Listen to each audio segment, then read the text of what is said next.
பீக்கங்காய் தோலை வச்சு ஒரு துவையல் செய்ய போகிறோம் இன்றைக்கி. வாங்க எப்படி செய்யலான்னு பார்க்கலாம். ஒரு கடாயை எடுத்து வச்சுட்டு அதில் கொஞ்சமாக ஆயில் விட்டுக்கோங்க.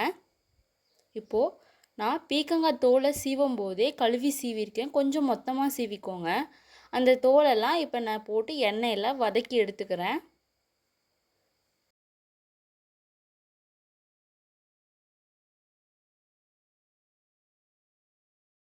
பீக்கங்காய் தோலை நல்லா வதக்குங்க. கொஞ்சம் பொறுமையாக தான் வதங்கும். பீக்கங்காய் தோலில் இருக்க ஈரப்பதம்லாம் போய் பீக்கங்காய் தோல் சுருண்டு வரும். அப்போ பீக்கங்காய் தோல் வதங்கிருச்சுன்னு உங்களுக்கு தெரியும். இப்போ பார்த்தீங்கன்னா 5 நிமிஷம் வதங்கினதுக்கப்புறம் பீக்கங்காய் தோல் கலர் மாறி வந்திருக்கு. பீக்கங்காய் தோல் நல்லா வெந்து சுருண்டு வந்திருக்கு. இப்போ இதை நம்ம எடுத்து வச்சுக்கலாம்.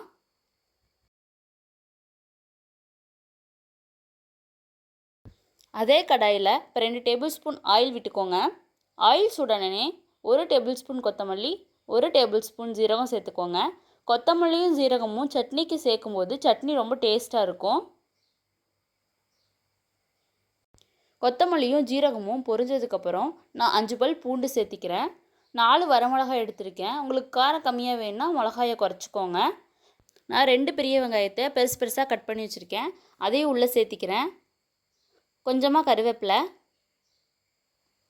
இதெல்லாம் நல்லா வதக்கிக்கோங்க.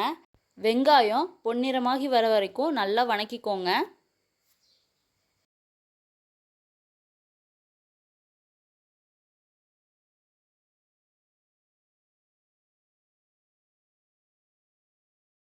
வெங்காயம் பொன்னிறமாகி வந்துடுச்சு.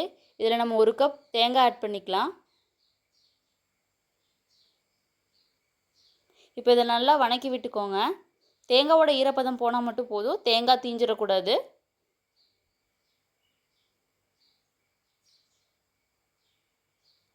கொஞ்சமாக கல்லுப்பு சேர்த்து வதக்கிக்கலாம். இதில் ஆல்ரெடி நம்ம வதக்கி வச்சுருந்த பீக்கங்காய் தோலை சேர்த்து நல்லா வதக்கிக்கலாம்.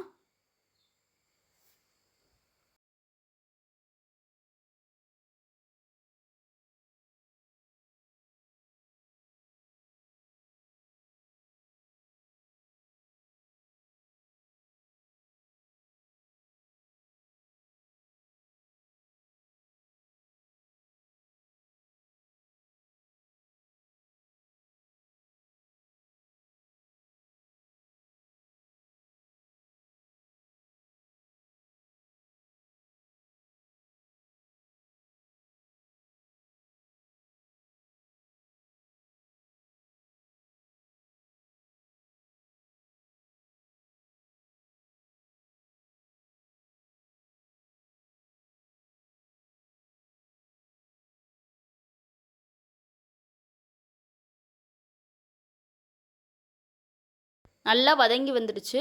இதை ஒரு 10 நிமிஷம் ஆற விட்டுட்டு ஒரு மிக்ஸி ஜாரில் போட்டு நம்ம அரைச்சி எடுத்துக்கலாம். இனி பீக்கங்காய் தோலை தூக்கி எறியாமல் இப்படி சட்னி செஞ்சு பாருங்கள். இந்த மாதிரி வீடியோஸ் வேணும்னா அபீஸ் குக்கிங் டைரி சேனலை சப்ஸ்கிரைப் பண்ணுங்கள். மறக்காமல் செஞ்சு பார்த்துட்டு எப்படி இருக்குன்னு கமெண்ட் பண்ணுங்கள்.